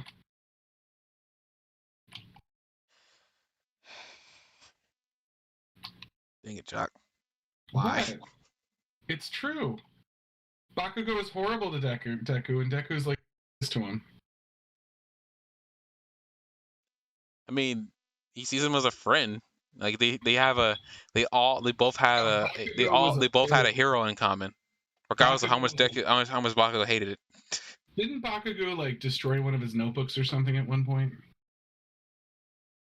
Yeah, that was the very first season. And I want to say it was probably the very first episode. Yeah, Bakugo was a jerk. Well, he was a jerk. He's getting better. I mean, like I said before, like Bakugo, I would hate Bakugo a whole heck of a lot more if it wasn't for the fact that, typically characters like him typically aren't as good as they pretend they are. But, like, in his case, he's the complete opposite of what typically a character like he would be, which is actually really fun to watch because we get to see, okay, what's really at the root of his attitude. We still haven't really figured that out yet, but I mean, maybe at some point we will. I mean, Best Jeanist is the only hero that's actually been able to reel in Bakugo, which is kind of funny. Yeah. Well, best at the same time, don't it would be Best Jeanist, wouldn't it? He's got that level-headed, hard to shake attitude, and he's really really good at what he does.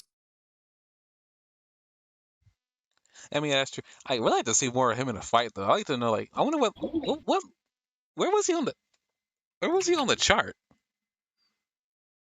Was he number 5 or 4? He was like the number 3 or 4. He was in the top 5, but I thought he was number 3 or something. I mean, whatever. He was pretty high up on the chart. Yeah. You wouldn't think he would be, but he is. Well, I figured he was kind of like Eraserhead, that he was like. Eraserhead doesn't put himself on anywhere. He doesn't want to. He doesn't want to be seen in the spotlight. What I'm saying is, I thought he was Eraserhead, number 4. He was the number 4, and the current number 3.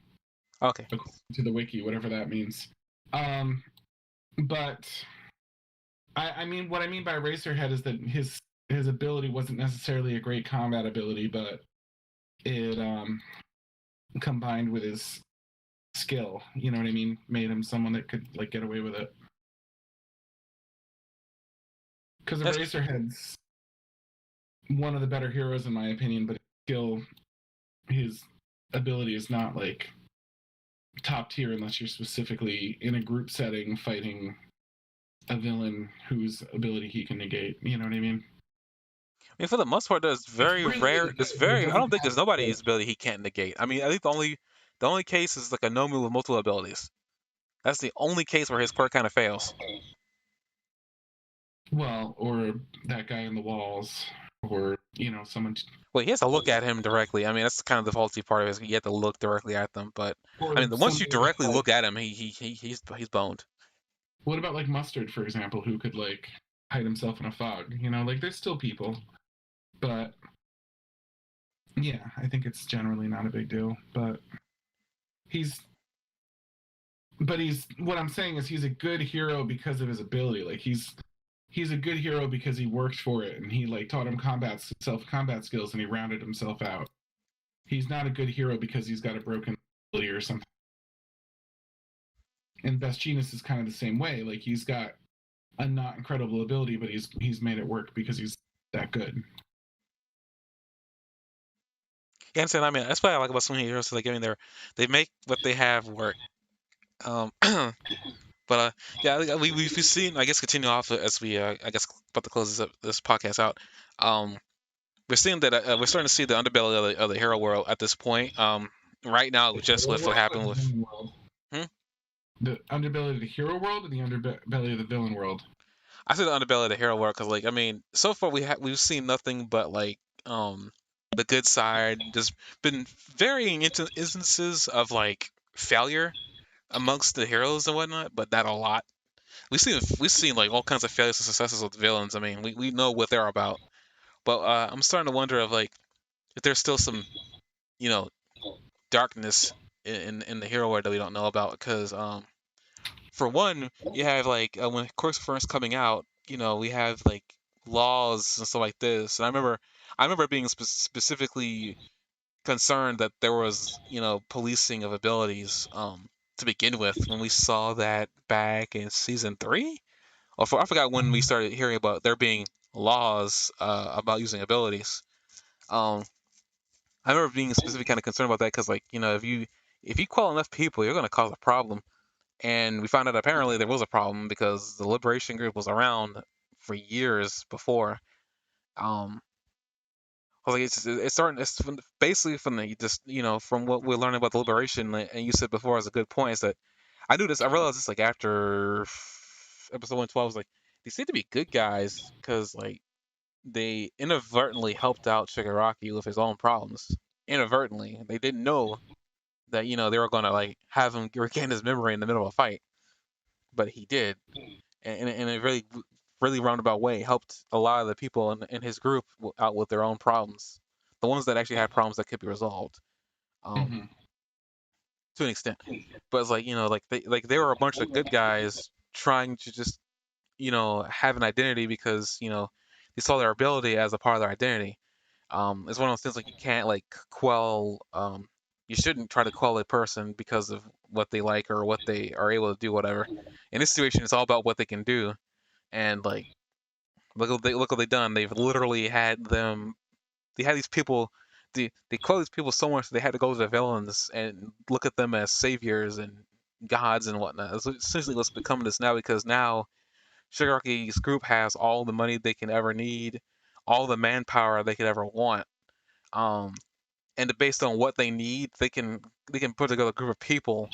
And I'm pretty sure there's still quite a few people in that group that can still detonate themselves. For that lady who I don't even know was alive or dead or not. Um, but they made it seem like Toga killed her, but I don't know. But so there's still quite a few people that can still detonate themselves. And they also have the Insight dude who's already like he's already made it quite known that he's gonna follow Destro's lead, and Destro is gonna follow Shigaraki's lead too much to the point where he's like he tells him to leave, he leaves immediately. I do I do like to get confirmation about why he's in a wheelchair. 'Cause I do remember saying that earlier, and was kind of concerned that like how do you live in a chair? And like we found out, well, he got his legs, he removed his legs to prevent them from decaying the rest of his body. Hmm. So got that confirmation.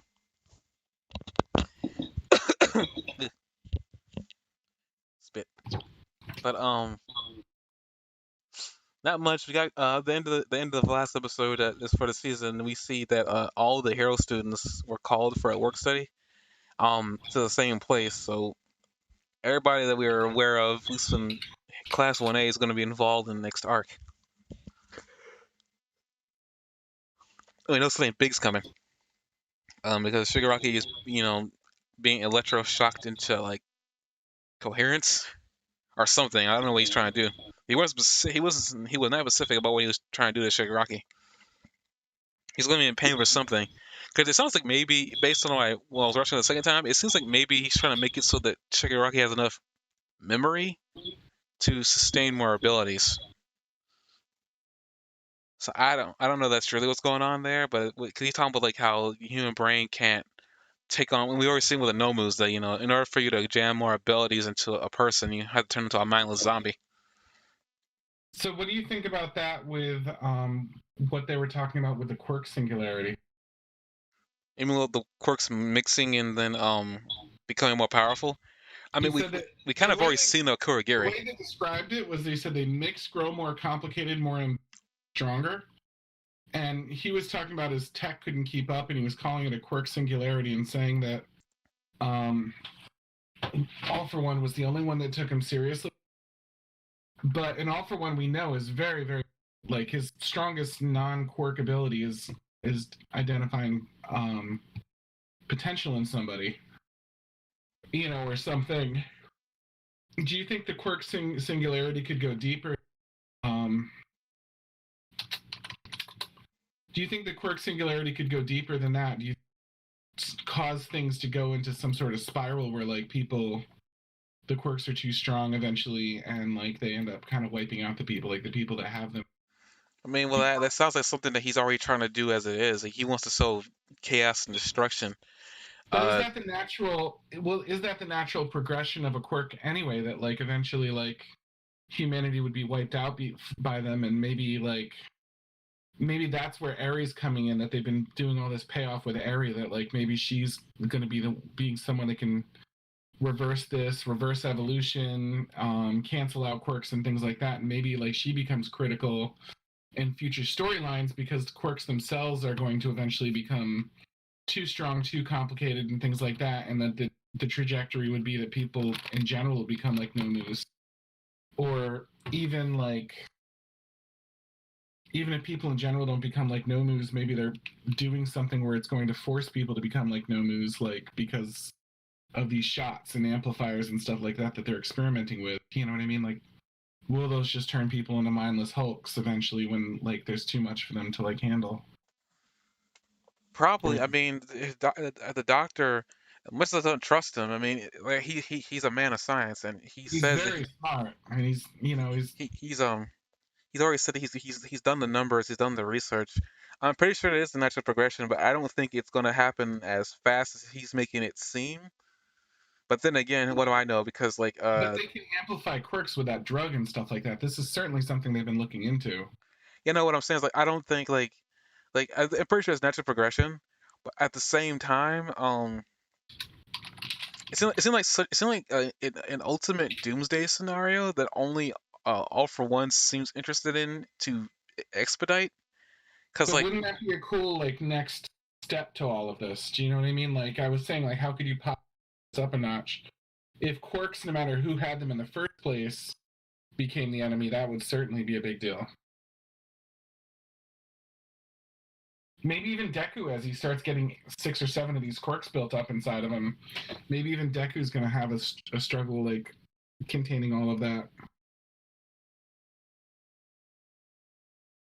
Like this is unprecedented. Nobody's even spoken with the others in a group like this before, or had the quirk this intense inside of them. I mean, I guess it all depends on like how powerful like a quirk is going to be. Because I mean, they've already stated that none of the quirks that are inside All for One for All are even that impressive. they're only really impressive in certain situations, and they only gotten as powerful as they've gotten because of the time that they spent inside that that wormhole that is Deku's ability now. Um, and like we know, All For One's been like experimenting with. I'm actually kind of curious when the Doctor even met him. Because I don't think All For One was doing this like from the very beginning.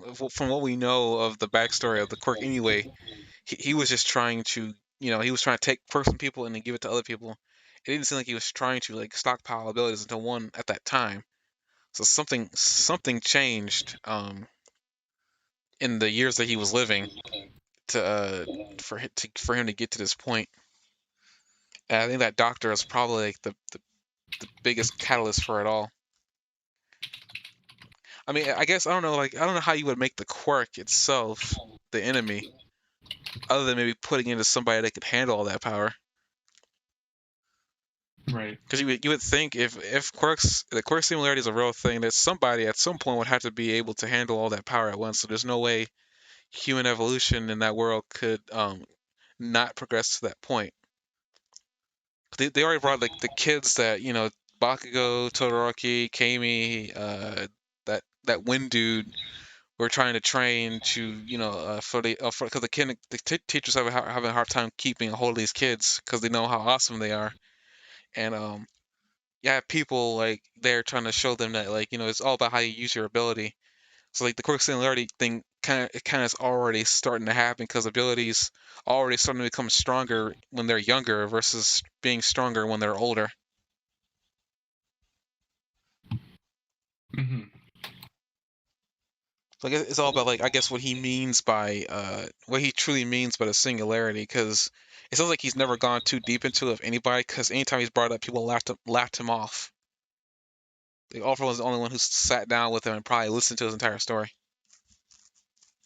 Which Yeah, I again, agree. is scary, because it's like, what has he told All For One that All For One's already kind of like started, you know, putting the process in his brain. I And don't know, but it he's just like, seems like a really good doomsday scenario. That's all I'm saying. You know? I mean, who knows? I mean, the doctor, he's been in the background making no moves all this time. Who knows what he's attempting to do? It's like, I mean, the doomsday scenario is still a thing that could happen. You mean Dr. Giro? Oh, we're not calling him that. Wow, that's a name I didn't expect you to pull out of nowhere. I mean, it makes sense. That's a name I did not expect for you to pull out of nowhere. I'm sorry, they're not. They're not Nomus. They're androids in that. They're not Nomus. Actually, technically speaking, they're not androids, they're cyborgs. Oh, you're right. So That they was are a biological. mistranslation error that happened over here. I know, but that makes it even better. I was baiting you to say that. Because then they're half science and half biology, and that's exactly what we're dealing with these Nomus. I guess with that, we're gonna end this, I guess, discussion off here. Um, following So next. I have a couple of questions before we get to the end of the podcast. Okay. So he's going to be in that cocoon thing for 4 months. When is X Day coming? If Does that the mean show he's has going been to really be? good at following real time, I'm pretty sure 4 months, if we're looking at it in real time, October, November, December, January, 4 months could be that point, or or 4 months from December, January, February, March. That's a stretch, but I mean, if the show's coming back in March is my hypothesis, um, X Day will be when the show starts back up again. So I suspect that there's gonna be a time skip before we start episode one. Well, when Uh, they do the preview, they show that it's spring because they're showing the cherry blossoms and like that. But what I'm saying is he going to be there for X Day if he's in a cocoon for 4 months? I highly doubt he's gonna be doing anything, even if he does come out of the cocoon within 4 months. That's what I mean. So is he missing X Day with his own army?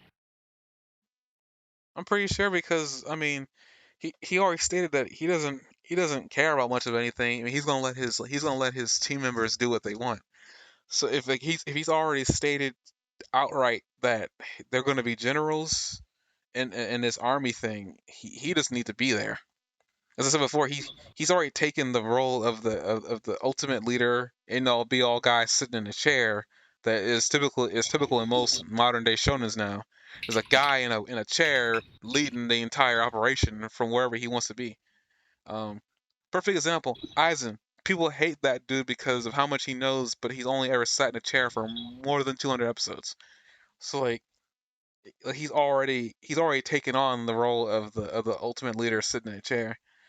I don't suspect he's going to be doing much of anything. Plus, maybe what he's going to do is he's going to come out of the chair and he's going to do what I hypothetically said was that something tells me I don't think this is going way too well for a huge operation.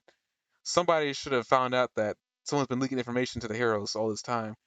I Hmm. have a s- I have the I have a very I have a sneaking suspicion that I think that Dabi has been leading Hawks on this entire time, and that like he's already told Shigaraki that what he's planning to do is like lead the heroes to be over here, and it's gonna leave something important unguarded. And my theory is that it's gonna leave because if he's involved in the heroes, there also is gonna be a lot of police out there to arrest people. So in my theory, it's like maybe what's gonna happen is that Shigaraki's gonna one man army rescue his mentor, and who could stop him? Deku is off in a working with that. All Might's not a superhero anymore. I suspect Endeavor's going to be busy helping in any way he can over there too. Like, there's not going to be many heroes out there that are going to be have the potential to stop Shigaraki when he decides to like break down the cell doors. Like, nobody could stop him unless he was like a top hero, but they're going to be busy with the operation over there. Uh, so it's like something tells me that I think that this has been going too well, too fast. I feel like somebody should have figured something out, but nobody has brought up that what's Hawks truly doing here because he's a number two hero. Like no one's ever questioned anything. It's things are going way too good for the this to not be a to be a ruse. The villains have been doing a good job at like deterring the heroes and make sure they're at a certain spot so they can do what they need to do.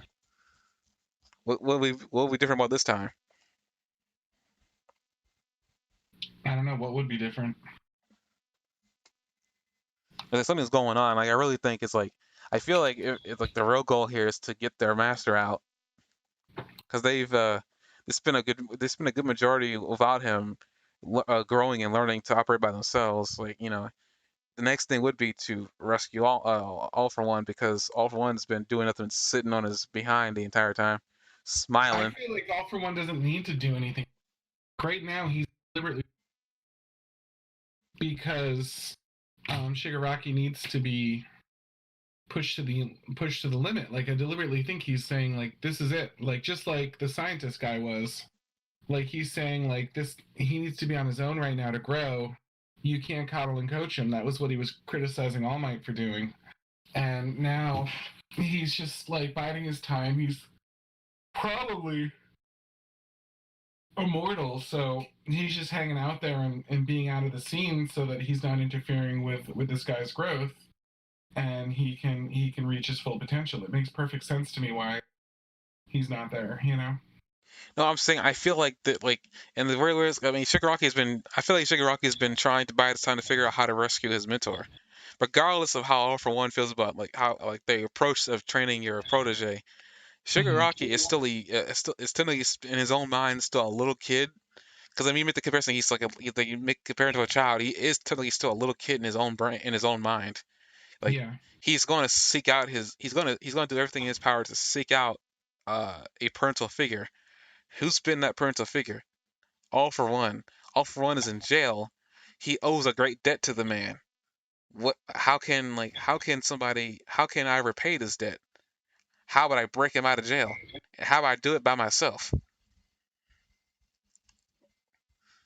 Because it doesn't seem like Shigaraki's all that invested in this like I mean not parental, but the parental front.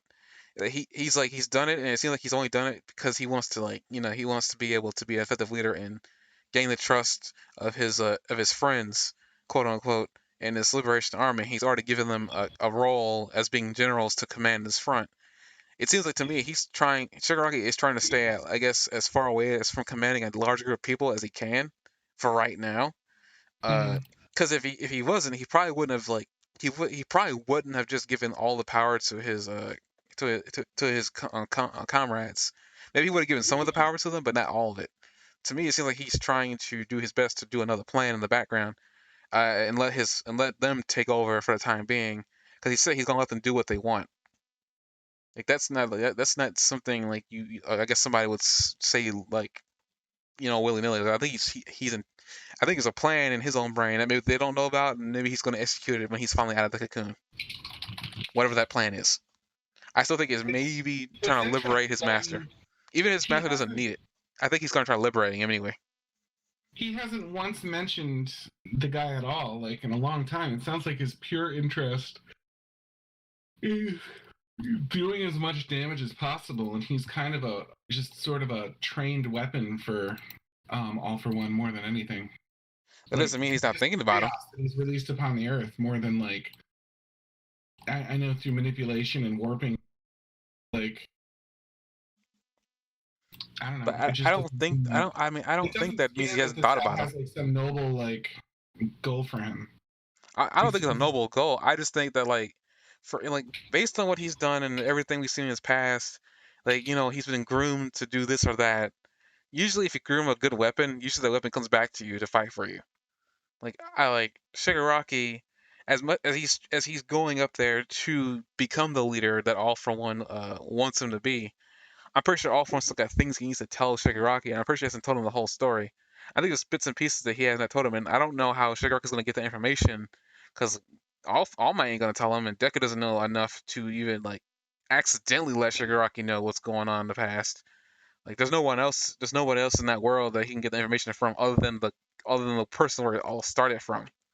Shirky doesn't have that connection to the All for One force. Well, maybe that's what he's trying to do. I don't what he's trying to do now, but like he doesn't have that connection to the force. And they bring up All for One like during the when they're trying to power him up anyway, saying that there's something that All for One has been trying to get back, but because it's not hasn't been under his control for several years, and that lights his eyes. Like if anything, even if it isn't a noble quest, maybe he's gonna try breaking him out to figure out whatever it is that he was trying to do, and like say like take it over to finish it off. yeah. I mean, if anything, I still think breaking him out of jail, even if he doesn't need it, is it's part of the whole thing. That he's probably saying that he's not trying to coax him to free him. He wants him to come to him to free him of his own free will. He's gonna go in there to try to free him. Like I feel like right now he could easily do that by himself. He doesn't need any help from anybody else. Meaning, what else? What is his team gonna do? Try to keep the heroes busy.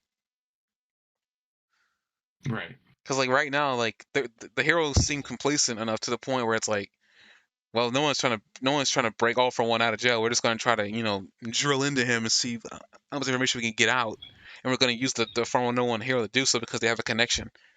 Like it seems to me, everything that's happening right now seems too simple and too like going in the hero's way right now.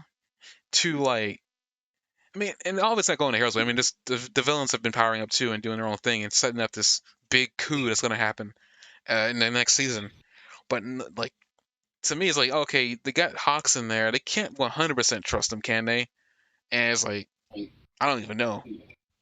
Like if they even trust him 100%, because like right now things are going way too simple for him right now. I'm surprised no one's tried to hang him on the coals for it. Right. And there's no Well, way. Like very things are few going too people simple. So I feel like there's another goal involved with Shigaraki and like very his. few people even know what's going on with it. Like very few people even Endeavor like didn't know what was going on at first, right? Yeah, I mean that's what I'm saying. Like Hawks was able to get information out to him, um, through a book, and I mean as simple as it is to put something in a book so somebody can read it, it just seems kind of odd to me. It's like things have gone too simple. Like things have been going way too well. Like I'm surprised like Dalby didn't question him about what he talking to Endeavor about. He just seemed like it didn't seem to bother him. Mm-hmm. Even the Liberation Front was like Like they didn't seem to be all that concerned. They're more concerned about like Hawks getting a cup of coffee inside the building. Like they're like the obvious questions that you think they'd be asking weren't being asked. So Hmm. either to me they know what he's doing and they're letting him do it because it's what they want him to do, or two, there's something else going on here that Hawks doesn't know about either, and Hawks is gonna be in trouble by the end of it. Yeah, I could see that, but they could also just the show could also just be outlining how incompetent he is, like the Liberation Front was before the new leadership took over. But when Hawks was doing information, like the liberation had already been taken over by Shigaraki. All that was happening in present time when they had already taken it over. Hmm. Because we see Hawks running around the building with Toga and everybody else. We're trying to figure what's Toga and the gang doing here. Because they're having meetings about Shigaraki there. Shigaraki's in the back getting shocked to death. Not to death, but you know what I mean. Like He's they're having a good he's time. he, We have he's fun. he's in shock therapy right now. It's like, but everybody else is like doing their own thing, making plans about him being there. To me, it seems like to me, I don't think Shigaraki is trying to be involved in that portion of whatever's happening. I think he has another plan involved, and it has to do with his former master. Hmm. Like my headcanon is, I think he's trying to free him. Like he's gonna one man it down to that prison. Even if there are police there, he can just kill them all just by tapping the building and having a fall on them.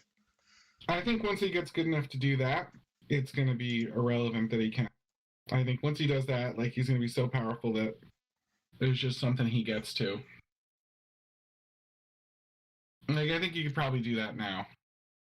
That's what I'm saying. I'm pretty sure he can one man it in there right now, but he's choosing not to Right. for whatever reason. By the time he gets around to it, it's going to be like no big deal at all.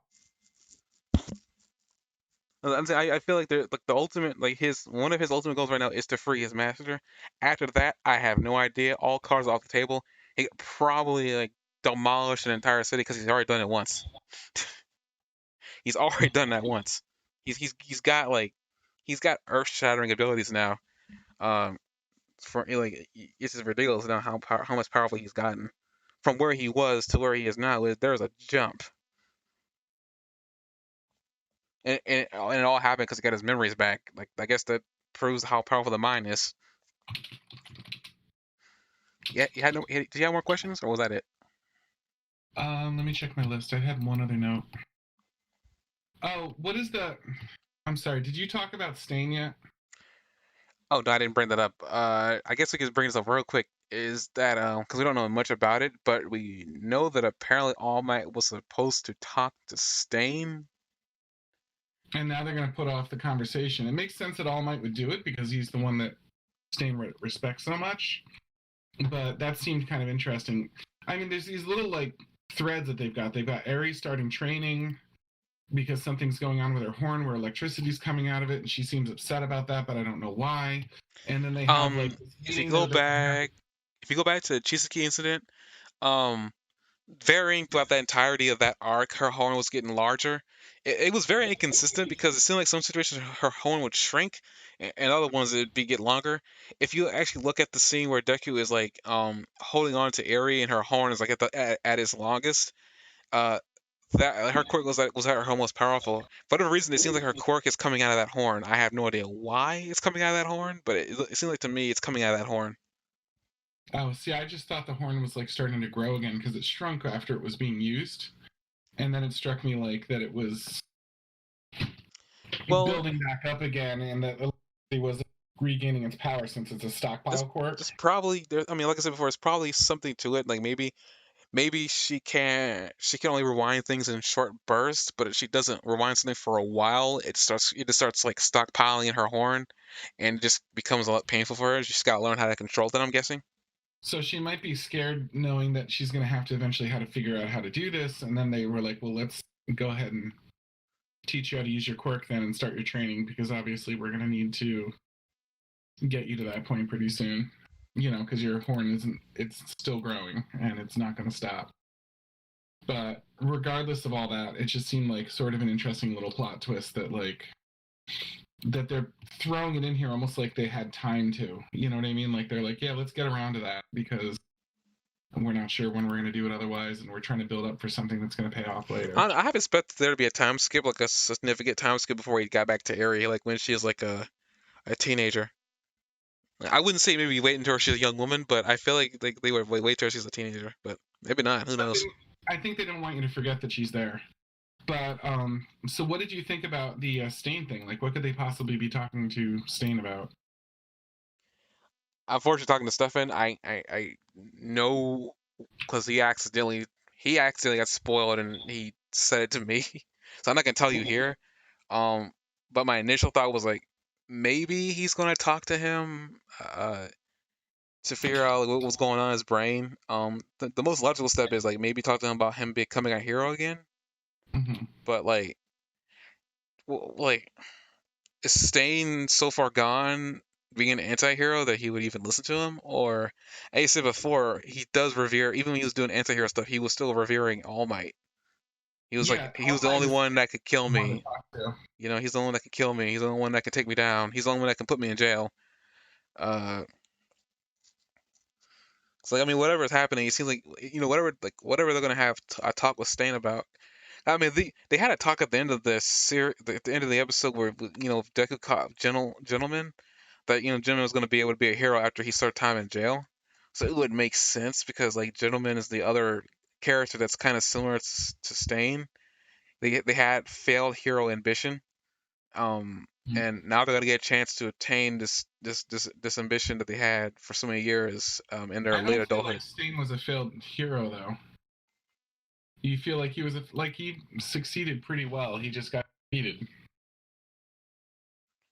I think he's a failed hero because he didn't get a chance to be a hero. I mean, like a part of like the reason why he was Was he doing the trying to things be that he a hero then, was. or was he? Did he do exactly what he wanted and then just got defeated?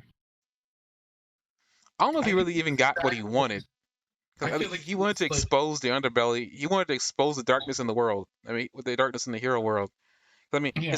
his whole thing, why he was even doing what he was doing, is because he didn't think heroes at the time were heroes. They were doing things for money, which I mean, he wasn't wrong, as we learned later on in the series. But because he wanted to be a hero, but after he realized what he had to do to be a hero, he lost it and started killing heroes. Well, not killing, stabbing them, making them limp. But he wasn't like the closest thing he was like anti-hero. He was doing what he wanted, and he was Right. I don't think he was actually trying to be a hero though. I think he did what he came to do. beforehand he was. I mean, he was going to school. He wanted to be a hero. Only after he found out what That's the happened. gentleman guy though. Stain didn't do that. No, Stain was also went to college. He also was like trying to go into the school. I think he was actually successful and managed to get into a school, but something happened. They specifically said that something happened, and after that he started like protesting, and that's when he went insane and became Stain. Mm-hmm. That was not meant to rhyme. I don't even think. I think Gentleman actually failed trying to get into a school. Actually, I don't think he was able to successfully pass the test. I think that was That's his thing. But that's I'm rude. I'm almost certain that Stain uh got into there, but something happened and he quit.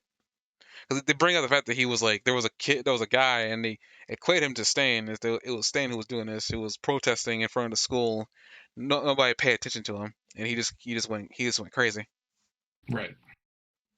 Like I feel like he was trying to be a hero. He was on the path, but then something happened, and the man went crazy and just started like pretty much being one of the more successful like people out there stopping heroes. If anything, it makes sense that I think I guess All Might would be the one to talk to him and maybe straighten him out, like and figure out what was going on.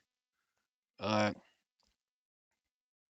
and I don't know truly what's going. I don't know like what truly was going to become of this because it maybe Stan's going to come back. Um, I guess speaking of like one crackpot there for end this thing off here. Um, I thought this a long time ago, and I was like, no, this isn't making sense because they spent too much time trying to build this up. But what if hear me out. What if like maybe Deku doesn't become the #1 hero? Like what if the voice we heard was just some like crazy man in a delusion? The voice we heard was some crazy man delusion. So, in other words, Deku is now a madman. That's the plot. Yeah, either like in his mind, this was Deku, like this was Deku in his prime, and he was about to, they're about to give out the name for the new #1 hero in this time period, and he only assumes that he's gonna get the title, only for somebody else to, but we don't know it yet. Like, what if this was like some like very elaborate ruse that we didn't know was coming to fruition?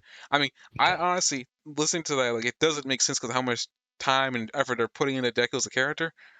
But to me, it'd be the funniest thing ever because like we spent all this time thinking we know that he's going to be the #1 hero, only for to find out he isn't. Yeah, or like it's all a dream, and he wakes up and it's all a dream. Or he's a madman in a room, and he just keeps punching things until his fists are black and blue, and that's the only correlation between that and what's really happening, except for his pet frog. Okay, we're going to end the podcast off here because he apparently wanted to do something to end this podcast. He got it. See you guys next time.